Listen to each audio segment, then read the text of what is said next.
ही मंडळी जी आहेत ज्यांनी 2019ला तुम्हाला इंगा दाखवला होता आणि तो इंगा साधा सुद्धा नव्हता हो. 2.5 वर्ष महाराष्ट्राला यांनी ज्या पद्धतीनं लुबाडलं, 2.5 वर्ष ज्या पद्धतीनं महाराष्ट्रावर यांनी राज्य केलं, महाराष्ट्र 2 दशकं मागे नेऊन ठेवला. लोकहिताचे अनेक प्रकल्प जे तुम्हीच सुरू केले होते देवेंद्रजी, ते बंद केले या लोकांनी. तुम्हाला आत टाकण्याचे उद्योग सुरू केले होते, त्यासाठी अख्खी पोलीस यंत्रणा वापरली होती, अख्खा आयबी वापरलं होतं, महासंचालकांना वेटीस धरलं होतं. हे सगळं लक्षात असून, सगळं स्मरणात असून पुन्हा एकदा बंद दाराआडच्या चर्चा म्हणजे विषयाची परीक्षा नाहीये का?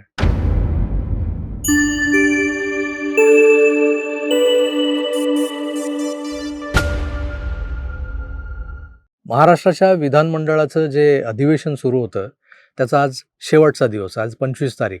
आणि या शेवटच्या दिवशी कसली चर्चा आहे सभागृहात, तर काल झालेल्या निरोप समारंभाची. निरोप समारंभ कोणाचा होता, तर विधान परिषदेमधल्या 9 सदस्यांच्या कार्यकाळाच्या समाप्तीनंतर त्यांना आता जो निरोप दिला जातो, त्या निरोप देण्यासाठी मुख्यमंत्री, उपमुख्यमंत्री आणि काही निवडक ज्येष्ठ सदस्यांनी केलेली भाषणं आणि त्या भाषणातून ज्याला निरोप दिला जातोय त्याच्यावर उधळलेली स्तुतीसुमनं. आता हे सगळं इतक्यापुरतंच मर्यादित असेल तर हा एक संसदेचा विधिनिषेध म्हणा किंवा एक प्रोटोकॉल म्हणा, शिष्टाचार म्हणा, असं समजून आपण त्याकडे बघितलं पाहिजे. पण काल सभागृहात एकमेकांना निरोप देताना ज्या पद्धतीची भाषणं सुरू होती, त्यात मध्ये मध्ये जी काही शेरोशायरी किंवा जी काही काव्य पंक्ती वगैरे वापरल्या जात होत्या आणि त्याचं जर कोलाज करून जर आपण पाहिला तर थोडंसं गोंधळायला होतं. आता हे कसं गोंधळायला होतं हे जर तुम्हाला अनुभवायचं असेल तर आधी त्या क्लिप्स पहा. सवा सुटला म्हणून सोबत सुटत नाही, नुसता निरोप दिल्याने नातं तुटत नाही. नाही भेटला असा कोणी ज्याने मला छळले नाही, रुसून राहिले माझ्या अगदी जवळचेच, पण मी कोणाला कळलोच नाही. जिनको मेरा हाथ पकड़कर चलना था, हैरत है वो बात पकड़कर बैठ गए. ऐसी कौन सी बात थी कि और किसी का हाथ पकड़ना पड़ा. पाहिलं मित्र, अशा पद्धतीनं हा जो काही खेळ सुरू झालाय नव्यानं, या नव्या खेळामध्ये कोण कुणाला डोळा मारतंय आणि कोण कुणाला खुणावतंय याचा अंदाज येणं कठीण आहे. पण जर नीट अभ्यासला आपण मागचं पुढचं सगळं तर लक्षात येईल की उद्धव बाळासाहेब ठाकरे हे मुख्यमंत्री झाले, ते स्वतः कबूल करतात, मी अपघातानं मुख्यमंत्री झालो. आणि अपघातानं जे मुख्यमंत्री झाले होते, अपघातानं या सभागृहात आले होते, ते अपघातानंच बाहेर पडले काल. खरं तर त्यांचा जो कालावधी आहे तो संपायला 16 मे पर्यंत अवधी आहे, पण आता अधिवेशन जे आहे ते आज संपणार आहे. त्यामुळे जे काय ते शेवटचा दिवस ज्याला म्हणतो तो खऱ्या अर्थानं आजचाच आहे. आणि त्यामुळे काल यांची भाषणं वगैरे झाली, आभार मानले प्रत्येकानं त्यांच्या कार्यकाळाबद्दल. त्या आभाराच्या भाषणांमध्ये त्यांनी काही लोकांची नावंही घेतली आणि या नावांमध्ये काही गर्भितार्थ मुद्दाम दडवले गेले होते असं वाटू लागले. एकंदरच डोळे मारण्याचा जो प्रकार आहे, खुणवाखुणीचा जो प्रकार आहे तो सुरू झाला आणि तो का सुरू झालाय हे उघड आहे. कारण उद्धव बाळासाहेब ठाकरे यांचा कार्यकाळ संपलाय. मागच्या कार्यकाळात त्यांनी काय दिवे लावले, किती प्रश्न मांडले सभागृहात, जनसेवेची किती कामं, किती प्रश्न आणि अशा कोणत्या प्रकल्पांवरच्या चर्चांमध्ये उद्धवजी सहभागी झाले होते आणि त्यांच्या अभ्यासपूर्ण भाषणांनी हे सभागृह दणाणून गेलं होतं, गाजलं होतं, असा एकही दिवस मागच्या 6 वर्षात आपण पाहिलेला नाहीये. असा एक लोकप्रतिनिधी पुन्हा एकदा सभागृहात असावा की नसावा यावर मी मागेच एक व्हिडिओ केलेला आहे, आपण तो पाहिलाही असेल. पण आज पुन्हा शेवटच्या दिवशी जे काही शक्य होईल ते कसं ओरबाडायचं यासाठी डोळे मारण्याचा कार्यक्रम जो सुरू झाला होता तो आपण पाहिला. आता देवेंद्रजी म्हणाले, खरं तर आम्ही एकत्रित होतो. आता 19ला काय झालं, जे काय झालं, आम्ही वेगवेगळे झालो आणि म्हणून मला केवळ एक शेर या ठिकाणी ऐकवायची इच्छा आहे. साजिश की सौगात पहनकर बैठ गए, अनचाहे हालात पकड़कर बैठ गए. साजिश की सौगात पहनकर बैठ गए, अनचाहे हालात पकड़कर बैठ गए. जिनको मेरा हाथ पकड़कर चलना था, हैरत है वो बात पकड़कर बैठ गए. त्याला उद्धवजींनी उत्तर दिलं. तसं पाहिलं तर माननीय मुख्यमंत्री महोदय, आपण जे बोलत ते अगदी खरंय. माझा पिंड हा राजकारणाचा नाहीये. माझा मूळ स्वभाव हा कलाकाराचा आहे आणि एवढं उत्तम वर्णन तुम्ही केल्यानंतर, एवढं तुम्ही मला जवळून ओळखता म्हटल्यानंतर, ऐसी कौन सी बात थी कि और किसी का हात पकडना पडा? ऐसी कोणसी बात थी. आता ऐसी कोणसी बात थी याचा काथ्याकूट करायची ही वेळ आहे का? अहो, पुलाखालून बरंच पाणी वाहून गेलंय. 2019ला तुम्ही ज्या ताठ्यानं मातोश्रीवर जाऊन बसला होतात, हेच देवेंद्रजी तुम्हाला फोनवर फोन करत होते आणि तुम्ही फोन उचलत नव्हतात.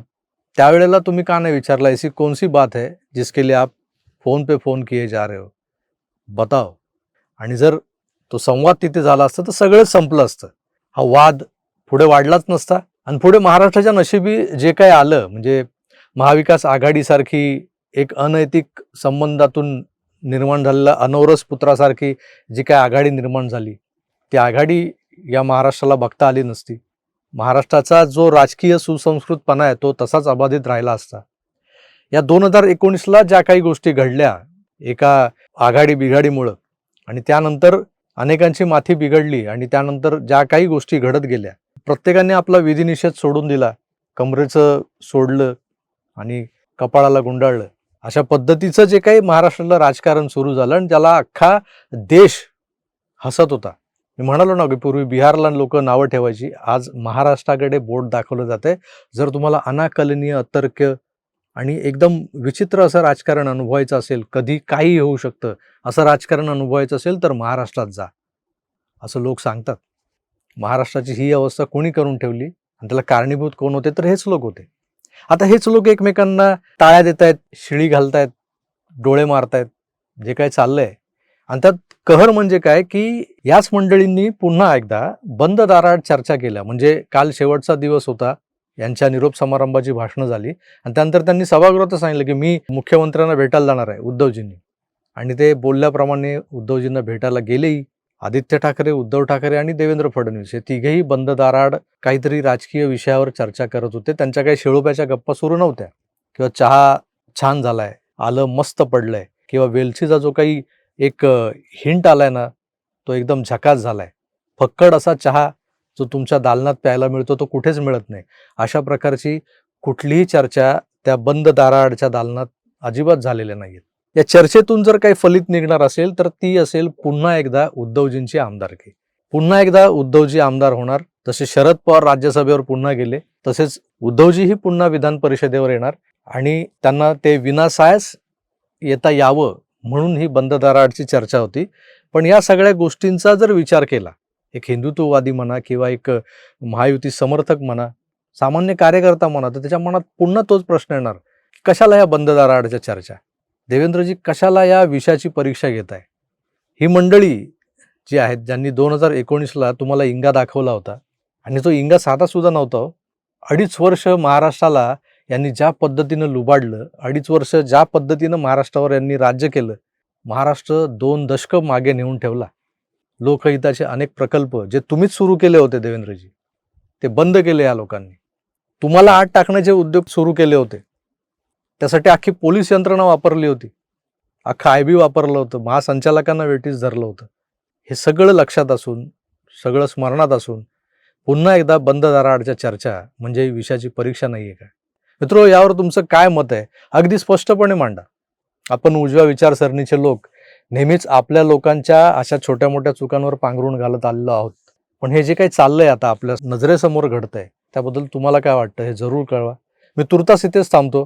पण पुन्हा एकदा जर उद्धव बाळासाहेब ठाकरे यांच्या गटानं विधान परिषदेसाठी आपला उमेदवार म्हणून उद्धव बाळासाहेब ठाकरे यांचं नाव घोषित केलं, तर या बंद दाराआड चहाची नाही तर विषयाची परीक्षा घेतली गेली होती याची मला खात्री पटणार आहे.